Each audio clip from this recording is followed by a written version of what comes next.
Marcelina Sordinata, la mia planta favorita, vive junto a la cocina y no ni falta de nada. Con esos flores marielles ameniza la rutina. Agradezme que la riegue y la ponga abondo al sol. Marcelina, linda, linda, Sordinata, nata, nata, vive junto a la cocina, fina, fina. Ay, qué planta, planta, planta, tan divina. Marcelina Sordinata. Marcelina ya tranquila, no se mueve del sotiesto.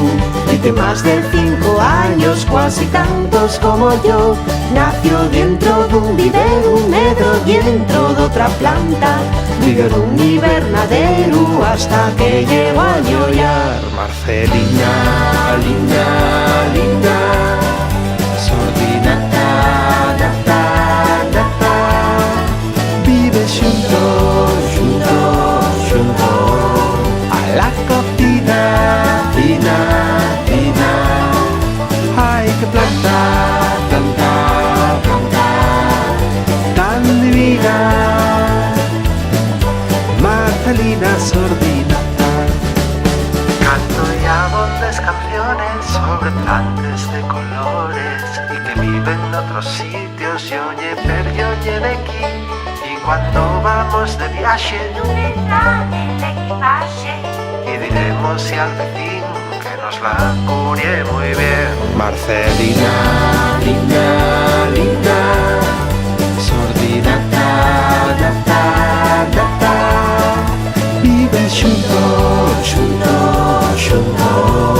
a la cocina, fina, fina. Ay, qué planta, planta, planta, tan divina. Marcelina Sordinata,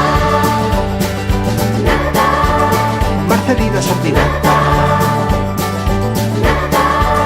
la mia planta favorita. Marcelina Sordinata, vive junto a la cocina.